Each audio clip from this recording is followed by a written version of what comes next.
Let's write cinema story.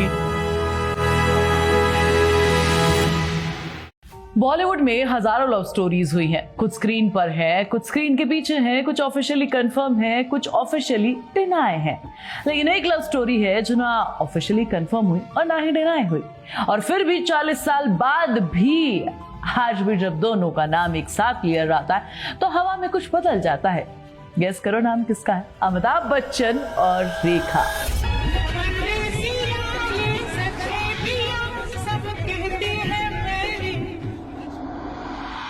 ये कहानी उस प्यार की है जो कभी पूरा नहीं हुआ, और उस मांग की है जिसने सारे सवालों के जवाब दे दिए। उस रात की जब जया बच्चन ने रेखा को अपने घर बुलाया, और उस मोमेंट की जब रेखा ने कहा उनकी एक झलक मुझे खुश करने के लिए काफी होती है। इंटरेस्टिंग लव स्टोरी है, चैनल को सब्सक्राइब कर लो, प्लीज वीडियो पूरा देखा करो। बात शुरू हुई 1976 से। एक फिल्म, दो अजनबी और दो एक्टर जो पहली बार एक साथ काम कर रहे थे। अमिताभ बच्चन उस वक्त बॉलीवुड के सबसे बड़े उभरते एक्टर्स में से एक थे, और दूसरी तरफ रेखा, एक ऐसी एक्ट्रेस जो अपनी ब्यूटी से ज्यादा अपनी आंखों से बोलती थी। सेट पर कुछ हुआ, दोनों एक दूसरे की तरफ खींचे चले गए, और धीरे धीरे एक फ्रेंडशिप जो थी वो कुछ और ही बनने लगी। लेकिन एक प्रॉब्लम थी। अमिताभ बच्चन की 1973 में ही जया से शादी हो चुकी थी। दो अजनबी के वक्त 3 साल से मैरिड थे। अभिषेक पैदा हो चुके थे, फिर भी वो खिंचाव था। कुछ रिपोर्ट्स तो ये कहती हैं कि दोनों यानी कि रेखा और अमिताभ बच्चन एक दिन एक दोस्त के बंगलों पर मिलते हैं, सीक्रेटली, बिना किसी के बताए। और बॉलीवुड में अक्सर ऐसे सीक्रेट ज्यादा देर तक सीक्रेट नहीं रहते। 1978 में गंगा की सौगन की शूटिंग चल रही थी। सेट पर एक को एक्टर ने रेखा के साथ बदतमीजी की। अमिताभ का गुस्सा फूट पड़ा। उन्होंने को एक्टर पर अपना गुस्सा निकाला, और उस मूवमेंट ने सब कुछ बदल दिया। पूरा का पूरा सेट उन दोनों को देख रहा था। पूरे बॉलीवुड ने सेट पर क्या हुआ वो सब नोटिस किया। एक मैरिड सुपरस्टार किसी एक्ट्रेस के लिए इतना ज्यादा प्रोटेक्टिव, कोई प्रोफेशनल कंसर्न नहीं था ये। मीडिया ने हेडलाइंस और गॉसिप शुरू कर दी। रूमर्स आए अमिताभ बच्चन और रेखा की सीक्रेटली शादी हो गई, और फिर वो मोमेंट आया जो बॉलीवुड हिस्ट्री में हमेशा दर्ज हो गया।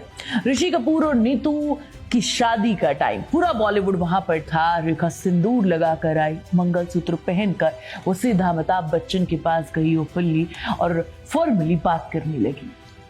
पूरे वेडिंग हॉल में गॉसिप शुरू हो गया। क्या रेखा मैरिड है? किससे? अमिताभ बच्चन ने सीक्रेटली शादी कर ली क्या? सिंदूर मंगलसूत्र एक मैरिड वुमन की निशानी होती है, और रेखा ने वो उस दिन पहना जब पूरा बॉलीवुड एक जगह पर था, जब अमिताभ बच्चन वहां पर थे। ये कोई कोइंसिडेंस नहीं था। उस रात के बाद जया बच्चन ने फैसला किया रेखा को अपने घर बुलाने का डिनर पर, और वहां से एक बात साफ हो गई कि मैं अपने हस्बैंड को कभी नहीं छोड़ूंगी, चाहे कुछ भी हो जाए। एक वाइफ का स्टेटमेंट था ये, डिग्निफाइड क्लेम था ये, और एब्सोल्युटली फाइनल था। रेखा वापस चली गई, और फिर 1981 में एक फिल्म आई जिसने रियल लाइफ को रियल लाइफ में बदल दिया। सिलसिला, यश चोपड़ा का डायरेक्शन। एक कहानी, एक आदमी जो एक औरत से प्यार करता है लेकिन किसी और से शादी करता है, और अपनी वाइफ को छोड़कर वापस अपनी पुरानी लव स्टोरी की तरफ जाता है। Hero Amitabh Bachchan, wife Jaya Bachchan, girlfriend Rekha. Real life equals to real life. Yash Chopra ने अपने एक इंटरव्यू में कहा था कि वो इस तरीके की स्टोरीज को देखते हैं। सिलसिला के दौरान एक रियल लाइफ में वापस आ गई। जया उनकी वाइफ, रेखा गर्लफ्रेंड, और वही लव स्टोरी, वही फिल्म सेट पर थी। सेट पर कुछ भी हो सकता था, है ना। डायरेक्टर ने पब्लिकली कंफर्म किया कि ये रिलेशनशिप रियल था। सिलसिला में एक सीन था अमिताभ और रेखा का जिसमें वो एक दूसरे के करीब थे। उस सीन को देखकर लोगों ने कहा ये एक्टिंग नहीं है। जया बच्चन ने सिलसिला में इसलिए हाँ की थी क्योंकि फिल्म के अंत यही था कि हस्बैंड अपनी वाइफ के पास वापस आता है। जया इस फिल्म से एक मैसेज की तरीके से सब लोगों को बता देना चाहती थी कि अमिताभ सिर्फ मेरे हैं, और वो ये लड़ाई जीत कर रहेंगे। फिल्म रिलीज हुई। अमिताभ और रेखा की ऑन स्क्रीन केमिस्ट्री ने ऑडियंस को अलग ही लेवल पर प्यार देने के लिए मजबूर कर दिया। लेकिन फिल्म के बाद रियल लाइफ में सब कुछ खत्म हो गया। सिलसिला के बाद अमिताभ रेखा को इग्नोर करना शुरू करते हैं। रेखा को एहसास हुआ कि अमिताभ जया को नहीं छोड़ेंगे, और रेखा ने डिसाइड किया कि वो अदर वुमेन का टैग लेकर नहीं जिएगी। एक लव स्टोरी जो कभी ऑफिशियली शुरू ही नहीं हुई, वो खत्म हो चुकी थी। लेकिन क्या सच में वो खत्म हो गई? 1984 में रेखा ने एक इंटरव्यू दिया और उसमें कहा कि उन्होंने ये क्यों किया, उन्होंने मुझे अपनी इमेज बचाने के लिए क्यों मुझे इग्नोर किया अपनी फैमिली के लिए, अपने बच्चों के लिए, मुझे नहीं पता। मैं उनसे प्यार करती हूँ और मैं उनसे हमेशा प्यार करती रहूंगी, बस इतना काफी है। मिस्टर बच्चन अभी भी ना पुराने ख्यालात के हैं, वो किसी को हर्ट नहीं करना चाहते। वो अपनी वाइफ को क्यों हर्ट करे, है ना। ये कन्फेशन था, ओपन, ऑनेस्ट, हार्ट ब्रेकिंग। एक औरत ने पब्लिकली कहा कि मैं उस आदमी से प्यार करती हूँ जो किसी और का है और मुझे कोई शिकायत नहीं है। रेखा की जिंदगी इसके बाद बदल जाती है। 1990 में उन्होंने एक बिजनेसमैन मुकेश अग्रवाल से शादी की, लेकिन मुकेश ने कुछ ही महीनों बाद सुसाइड कर लिया और रेखा, जिसे पहले से ही किसी का घर तोड़ने वाली कहा जाता था, अब वो नेशनल वैम्प हो चुकी थी, है ना। ये जजमेंट बहुत ही बुरा था, अनफेयर था। एक औरत जिसने कभी किसी के जाने के बाद शादी नहीं की, उसे ब्लेम किया गया, उसे कहा गया, लेकिन उसके बावजूद भी रेखा टूटी नहीं। वो अकेली रही, सिंदूर पहनती रही और जब भी अमिताभ का जिक्र आया उनकी आंखों में एक चमक थी जो वर्ड से बड़ी थी। एक इंटरव्यू में रेखा से पूछा गया अमिताभ से क्या बातचीत होती है, रेखा ने कहा उनकी एक झलक ही काफी होती है मेरे दिन को खूबसूरत बनाने के लिए। ये सुनकर हर कोई रुक जाएगा।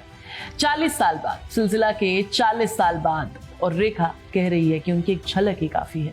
ये प्यार है, अधूरा, अनफिल्टर्ड लेकिन रियल। और अमिताभ, उन्होंने कभी कुछ नहीं कहा, कोई कंफर्मेशन नहीं, कोई डिनायल नहीं, बस चुप रहे। उनकी डिग्निटी थी और शायद यही उनका गिल्ट भी था। आज 2026 में अमिताभ 83 के हो चुके हैं। जया उनके साथ है, अभिषेक ऐश्वर्या है, पोती है आराध्या, रेखा अकेली है अपने घर में सिंदूर के साथ। एक ऐसी लव स्टोरी जो ऑफिशियली कभी नहीं हुई। इस लव स्टोरी का सबसे इंटरेस्टिंग हिस्सा है दोनों ने ऑफिशियली कुछ नहीं कहा और उसी साइलेंस ने लव स्टोरी को इमॉर्टल बना दिया, है ना। और सबसे बड़ी लव स्टोरी वो जो कोई नहीं बोल पाता। अपने प्यार के लिए कोई लड़ा नहीं, बस चुप रहा और एक दूसरे से प्यार करता रहा।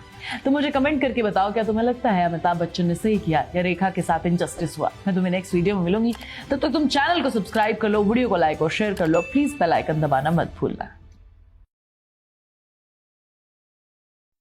आप सुन रहे थे let's mind मोदन radio.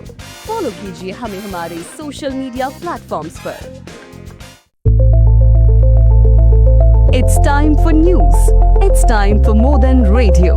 Presenting the first radio news app, Let's Mic. Let's Mic, a news-based app on your phone where you get to watch and listen news, talk shows, interviews, radio show podcasts. On Let's Mic, you get all relevant information of TV, print, radio, podcast, and digital. Let's Mic talks about every segment of life.